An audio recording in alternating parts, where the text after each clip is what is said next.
Hello, and welcome back to Good CEOs, episode 4. Now, for many of you avid listeners, you'll be aware that every other episode I record on my own. We focus these sessions around what am I seeing in the creative economy from all of the 1,000 conversations that Unknown has every single month. What are we hearing that other leaders of businesses are doing? What are we hearing that other CEOs are struggling with? People that are moving up into either being a CEO or becoming a founder, what do they struggle with day to day? And also, what do I struggle with? And what am I going through as a founder of a business and a CEO of a company that is growing in this wonderful thing that we call the creative economy? So today is no different. I'm going to begin with a little story and then move on into other percolations and reflections from the last 3 weeks. So I'm going to start with a little story. We've just come from having, and this isn't a flex, it will sound like it, but when I say it, it's not meant to be a flex, our biggest ever H1. And to be really honest, I didn't see this coming in January. We had a really, really hard start to the year. For those that don't know, we completely restructured Unknown. We moved from being an exec search recruitment company into being a talent growth consultancy. Got to say it, talent growth consultancy. And what that meant was that we weren't just helping agencies and brands hire talent, but we were helping agencies and brands acquire businesses, restructure their own businesses. And I'm starting with that because although we have done the biggest ever H, we wouldn't have done that had we not have restructured.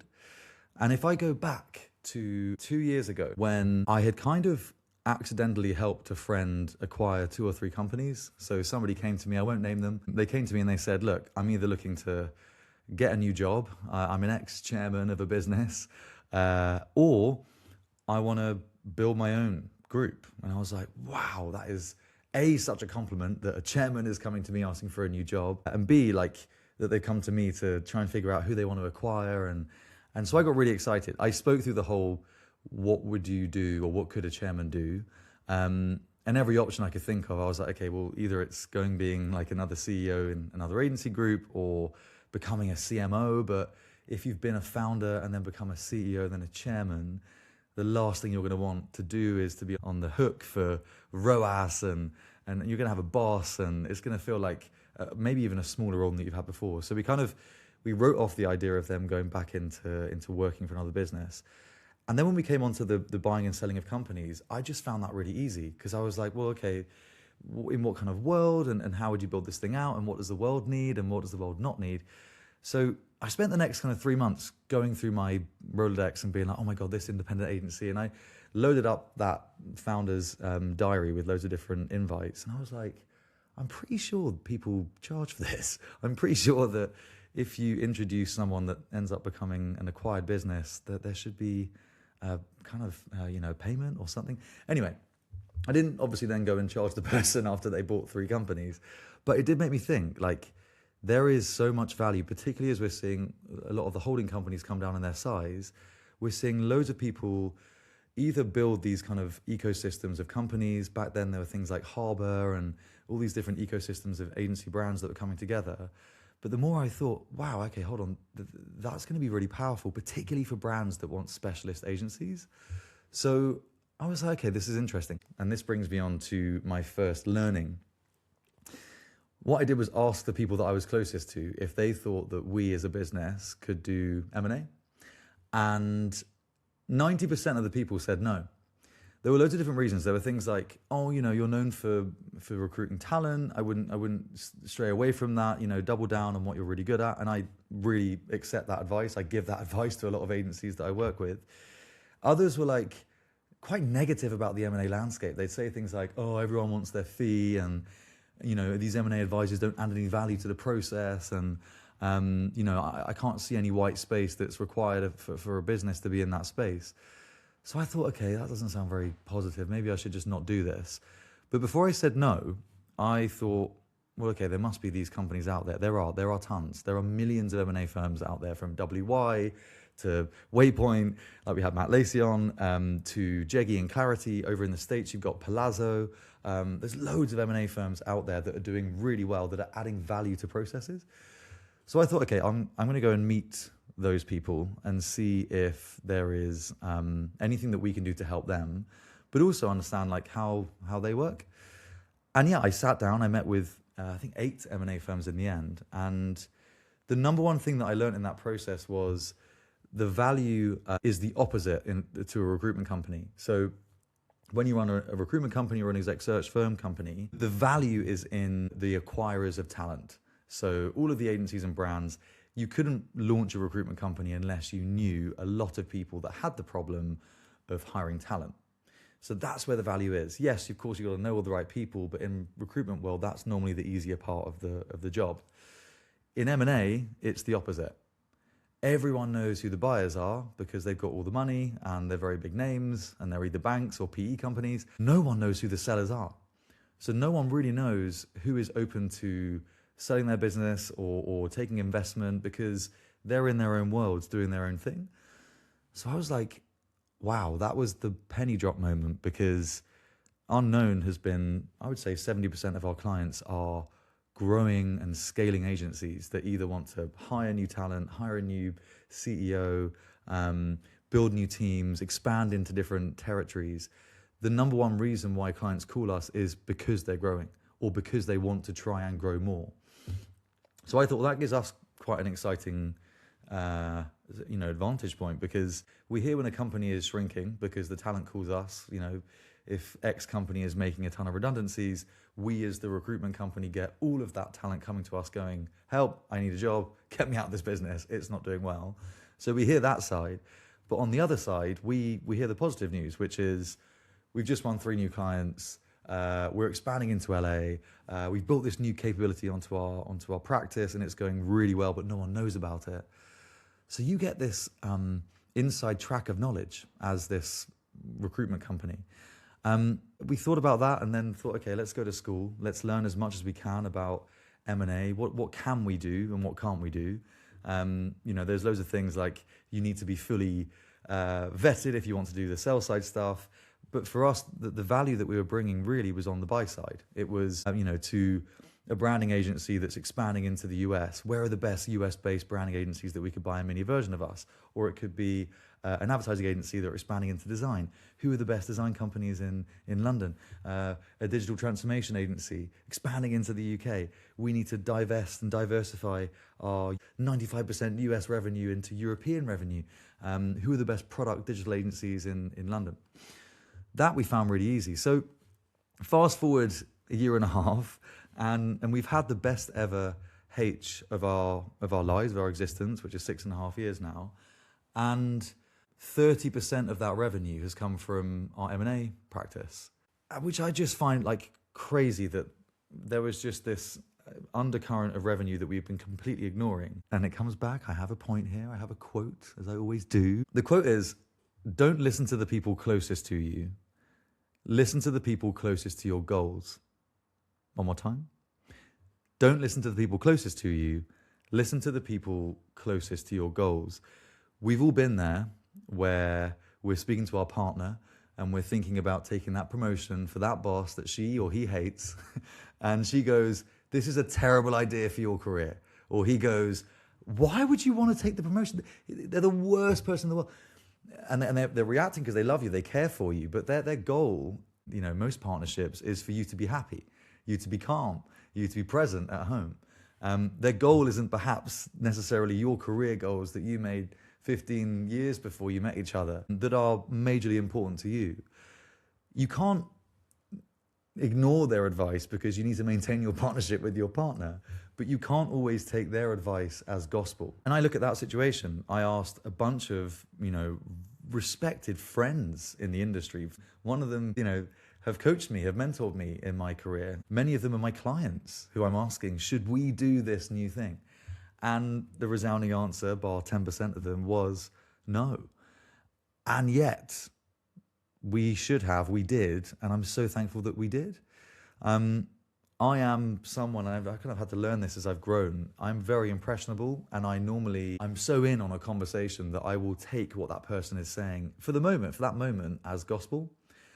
And when you get 3 people saying the same thing to you, and you're going, oh, that's not what I wanted to hear, I've still got this thing in my gut, I guess what I'm saying to you is listen to it. Listen to you. Listen to the people who are ahead of where you are. and achieving the thing that maybe you want to achieve. There's a lovely quote, which is, people want what you have, but they don't want to do what you did to get it.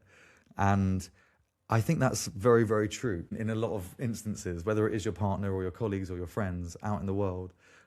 Sometimes you have to go and ask the people that have done the thing that you want to go and do, how is it? What is the grass like over there? Is it worth me doing it? Tell me it warts and all. What do I have to do to be a success in this new thing that I'm trying to get into? Is it worth it? And we just pushed because we believed, we wanted to do it. We knew and we had accepted to get to where we want to get to, we're going to have to do the things that nobody else wants to do. And in order for us to believe that that is possible, I'm going to focus my advice and my information diet on the people that I believe have achieved the thing that I want to do. So I wanted to start with that, just in case you are sitting somewhere right now and you've done the thing, which we all do, where you go and ask someone that you really respect if you should do this thing, and they give you the out and they go, no, don't do that, it's really hard. Ask yourself the question, number one, have they done the thing that you're asking if you should go and do? If they haven't, don't take their advice wholly. Take some of their advice because they know you, but don't take it as a whole piece of advice. And number two, have you gone and asked somebody else? Have you gone to the person that has achieved the thing that you've done, or you want to go and do? And have you asked them how hard it was, the shit parts? Tell me what really sucked about getting to where you're getting to, because from where I'm sitting, it seems really inspirational and it seems really exciting. Is it all that? And what did you have to sacrifice and do to achieve that? So don't listen to people closest to you, listen to people closest to your goals. Okay, my second learning from the week. And so look, some of these things come from, I might be listening to a podcast, it might come from a conversation. We had our recent Good CEOs get together 2 weeks ago, where there was lots of conversations, and it might be that a thing from that conversation might then inspire me as I'm listening to it. And then someone says a thing on a podcast where you go, oh yeah. And it kind of does this thing in your brain where it sticks. But I heard this quote: you can beat 99% of people if you can master the shame of rejection, the boredom of repetition, and the pain of feedback. I'll do it again. You can beat 99% of people if you can master the shame of rejection, that hits, the boredom of repetition, that also hits, and the pain of feedback. I see so many people thinking about starting a business and they love the beginning part.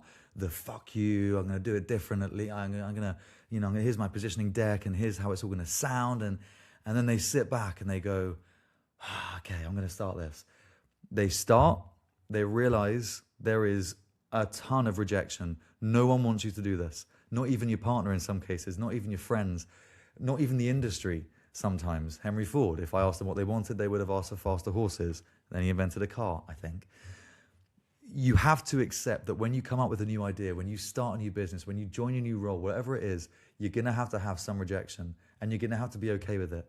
For me, my first ever job was working in what I call the Foxtons of creative recruitment. Lord love it, Gemini people, shout out, no longer with us, acquired by major players back in the day. But at this end of the recruitment industry, it was calling people up and people putting the phone down, turning up to meetings, people forgetting that they'd even booked a meeting with you, saying kind of sorry, but who the hell are you?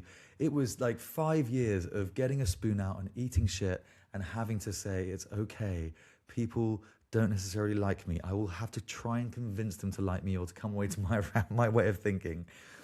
There's the rejection part. There's also the monotony. Starting a business, starting a new role, I think, we underplay the importance of 10,000 hours. 10,000 hours isn't always enjoyable. There are going to be times where you're kind of on autopilot, doing the same shit over and over again, not realizing that you're actually getting better and better at that thing. And then the hardest thing, feedback. We implemented a 360 feedback culture at Unknown. Has it worked? I think we're still getting there. I don't think people like giving it, and I don't think people like receiving it. And I think you have to build an environment and as a leader, demonstrate what it's like to give and receive bad feedback. I was a people pleaser. I'm a recovering people pleaser. I'm trying to get over it. But I hated giving bad feedback. I really didn't enjoy it. And so I had to find out these frameworks and way of delivering it. Receiving it, I think as a people pleaser, I'm better. I like getting feedback. I think I've had so much of it in my life, bad feedback, awful at receiving good feedback. Generally, I've found the best leaders that I know aren't protective of this ego where they can't, hear any bad things said about them or their process or their stuff. They go out and they seek it. They seek it because they know that bad things happen to quietly suffering parts of your business, and you can only find out about those parts if you go looking for them.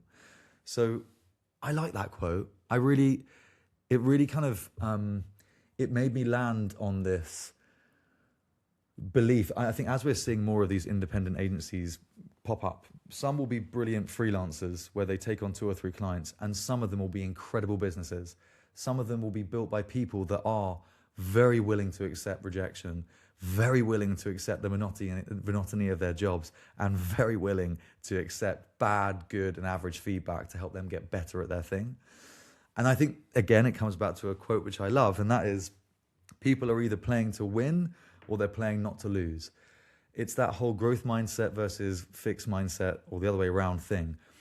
You want to spend your time around people that are playing to win. You want to spend your time around people, because that is an attitude I believe we have where you've learned the things that it takes to win. The people playing not to lose, and I hate to call out the holding companies, but you've got to start there right now. If you're a CEO in a holding company right now, it's a really hard place to be, because you are reporting on a quarterly basis your 1 to 5%, hopefully, growth to Wall Street, to shareholders, to people that have put money in your thing so you don't lose.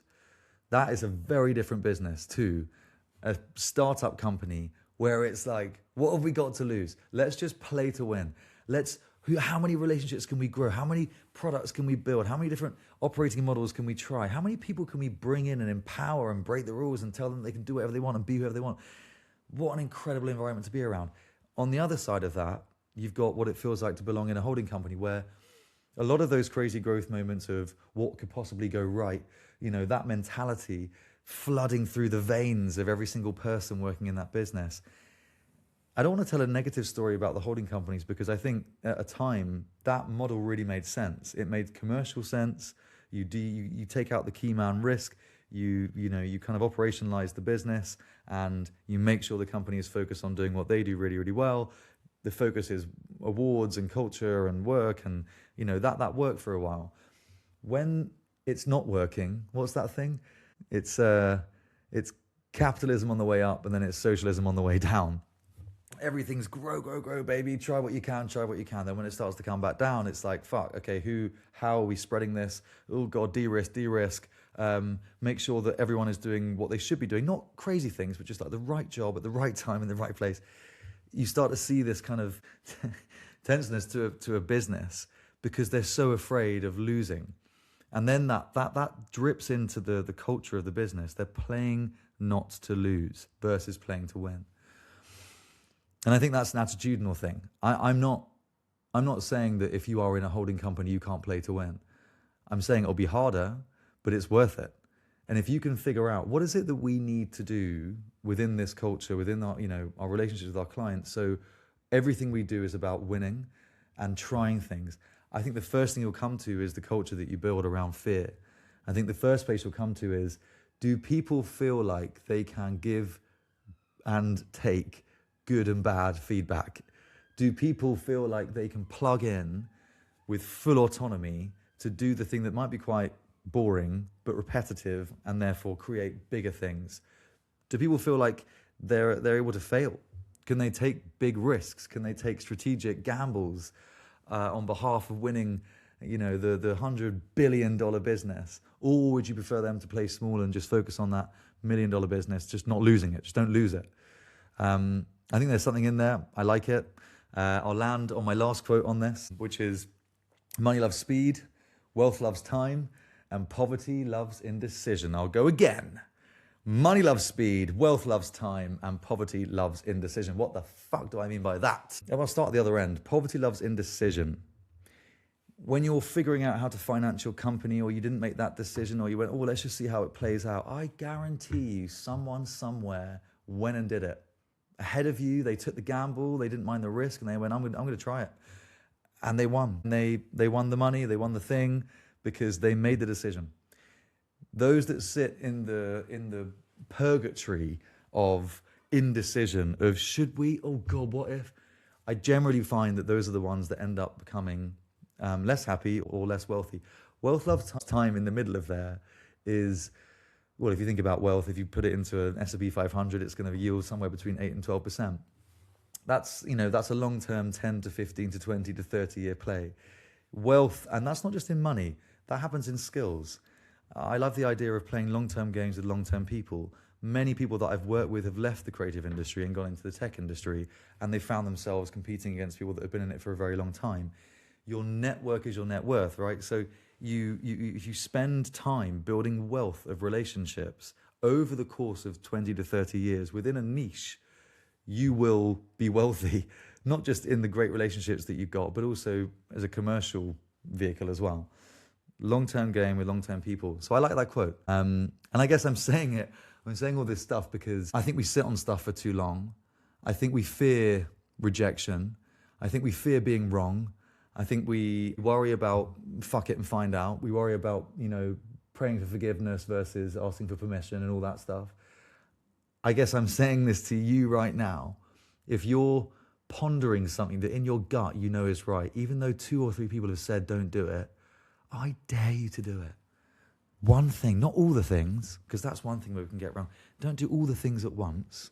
Pick the one thing that feels fucking exciting, like you're pulled to go and do it, but someone has told you not to do it. Those things always pay off. Not least because you want to go prove them wrong.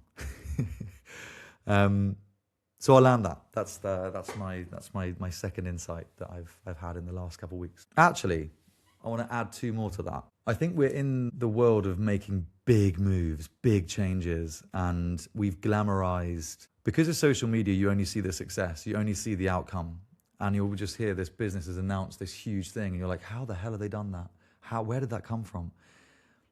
The reality is that it's really a case of small habits over time that's led to that dramatic change. It's very rare that someone just goes, well, I'm going to do this thing, and in 2 weeks it becomes this dramatic success. I guess what I'm saying is once you've made a decision on something and you're moving towards it, the success won't be the decision in itself. It'll be showing up relentlessly every day. Volume beats luck. Volume negates luck.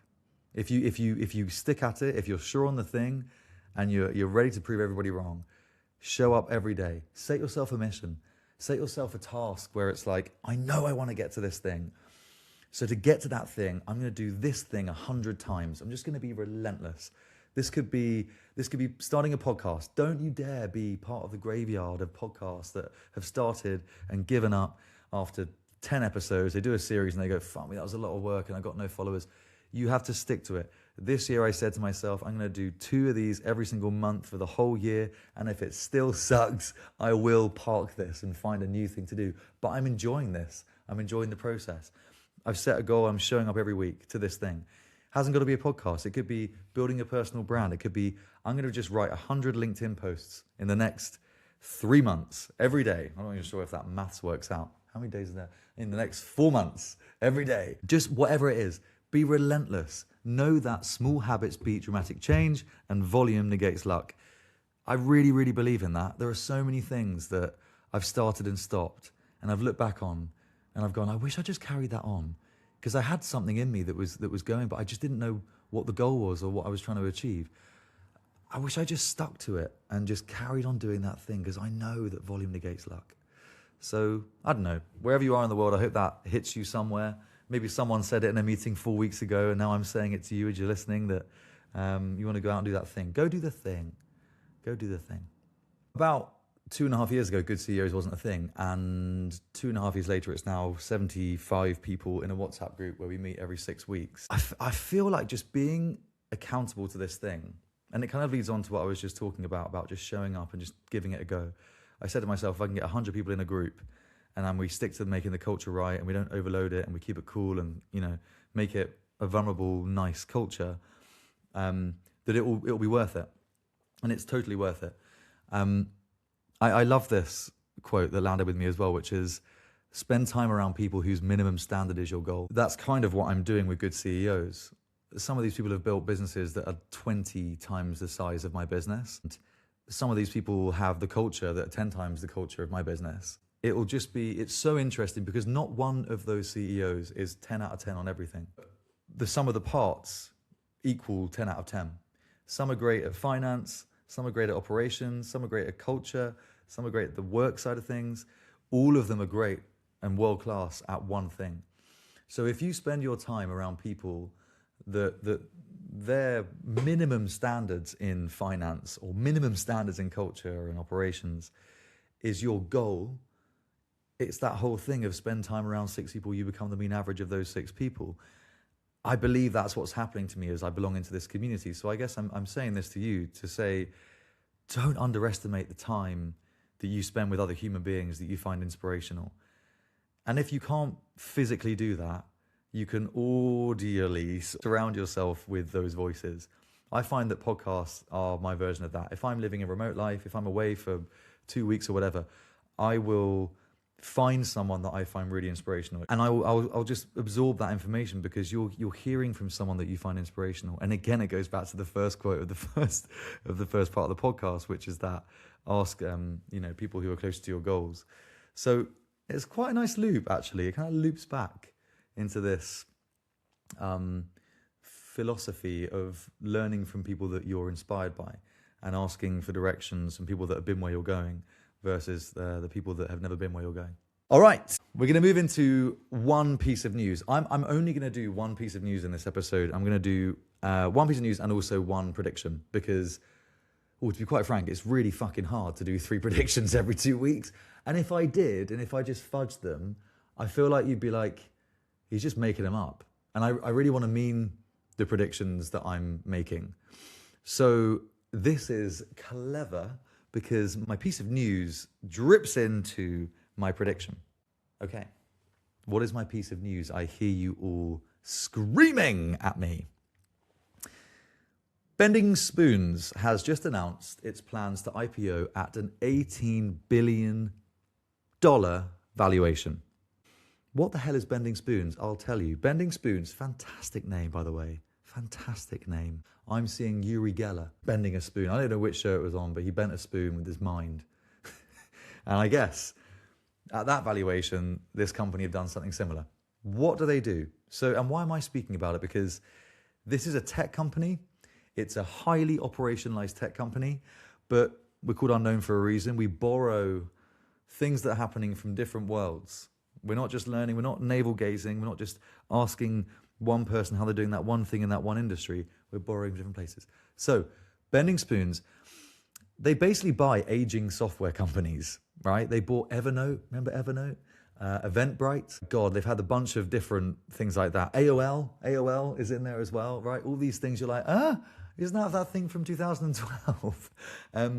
Well, they've bought them. They basically stripped them away from all of their complexities, where they have clearly a strong customer base, quite a loyal customer base. They will, utilize those loyal users, re-operationalize the entire business, build shared finance, and then boom, off they go. Back to being profitable, back to being impactful for the communities that they serve, and back to being the business that they once set out to become. Who does that remind you of? Because to me, it reminded me of WPP. If you think, in the 90s or in the 2000s, the model of WPP was incredible. You would buy, this is a Bending Spoon, not a sort of aging software business, but a remarkable advertising business or media business or data analytics business. You would bring them in, you would de-risk them by taking out the reliability on the key man or the key woman, and you would take away all the things that didn't make sense. You'd share the operations, and there you go. You'd have the front door be JWT. It's been advertising since 1933, and it will carry on being great advertising in the WPP way. Wonderman, same thing. VML, same thing. These front doors are assembled. Where they went wrong, we won't go into that, but it's a similar model, isn't it? We can see that there is an arbitrage. There is a delta to be made. In this instance, it sounds like it's the bottom line. In this, they're looking at these companies and they're going, wow, they've way over leveraged in their engineering teams, or they've way over leveraged in their web or whatever it is, or their operations. Perhaps some of these companies have really complex operations. We can see where we can make them profitable again and build them back into being a successful company. I'm talking about this because I think we're going to see some cool things happen. What would it look like if the holding company of tomorrow was a strategic consultancy like Fundamental Co. or a mini Interbrand, or it could even be like an animation studio like a Buck, if we look at Residents. And then you'd have a social first, a campaign business that could spread the word. So these guys would be building the word, building what the business stands for. And then these guys would be doing communicating that out to the world, the campaigning in all the different memey, wonderful ways that catch fire culturally. And then they buy like AOL, or they buy Claire's Accessories, or Macy's, or Topshop, one of these shops that's falling apart, not doing very well. And maybe you bolt in a mini PwC, so you've got like the back-end consultancy stuff happening, right? Imagine this bizarre little collection of businesses where, okay, your OK Cool and your Buck or your whatever can keep your 90% client work that you're doing, but 10% of the work you're going to put into reviving AOL or reviving Claire's Accessories, because we will then own $1 billion business. And because of the work, it's almost like you've got your own focus study happening with your own brand, but you own the upside. So you've built the IP of the brand, the operations of the brand, and you're using your services like Interbrand or OK Cool or whoever to amplify this new strategic positioning and this new version of Topshop or AOL or whatever it is. Wouldn't that be cool? Because I think it will get to a point where private equity won't just want to back professional services businesses, and they're going to say, well, what's your IP? Like, where are we seeing recurring income? Where are the 14 to 17-year-old teenage girls buying earrings on repeat? I want you to buy Claire Accessories. I want you to put your work into practice. I want you to show me how you can completely change the perception of a brand. Use all of its retail distributors, all of its like heritage and the things it used to stand for. Evolve that thing. Put your money where your mouth is, because that is what all of these companies are doing around the world. Why would they not share the upside? Who knows? Maybe we might start seeing this. Why doesn't a group buy the BBC? Or, why has it got to be that Sky buys ITV? Why can't WPP buy ITV and rebrand it? Or, why can't Stagwell acquire? I think we're going to start to see lateral industry moves where the upside won't just be on the brand. It will be the businesses that are associated to that brand. And that will just be stunning. And I can't wait for that. This has been quite a fun podcast. I'm going to finish on my last philosophical point. And I learnt this from Fern Cotton. Not directly, but, I'm sure we'll meet each other one day. Maybe she'll say, hey, thanks for the shout out. But it was one of those things that caught me on Instagram, and I was like, that's really cool. Here it comes. Abracadabra. Do you know what abracadabra means? I think it's in Latin, I think. Abracadabra means I create as I speak. I create as I speak. If you look at that the other way, when we say all this negative stuff, like I'm not very good at that, or I don't really know if I'm going to be that, or I'm going to be unemployed forever, or I'm not going to start a business because I can't, and I'm not good at, and da-da-da-da-da. Pay attention to how you speak about yourself. Pay attention to the world that you're speaking into existence. Because I think the more you say it, the more your brain literally believes it. And I think that's a really powerful thing to be aware of. I've definitely done. For 10 years, I weirdly told myself I was shit at public speaking. I told myself that no one wants to hear what I have to say, and I stutter when I speak, and I get this big throbbing fucking limbic nerve situation going on in my head where I can't think of any words, and Turns out volume negates luck. It turns out, actually, the more you do it, you start a podcast and you invite guests on and you shit yourself for 5 minutes before they join. You prepare for those conversations and you have a good conversation. And before you know it, you get this feedback loop saying, you're not so bad. You can speak to people. They do want to hear what you have to say. So abracadabra. Remember that. When you are next saying, I suck at, either mean it and own it and fine, but follow it up with, but that's because I'm good at something else. Talk yourself into existence. It might not even be true. maybe rephrase from, I'm really bad at to I need to get better. I want to get better at. And then I did it again. I said need.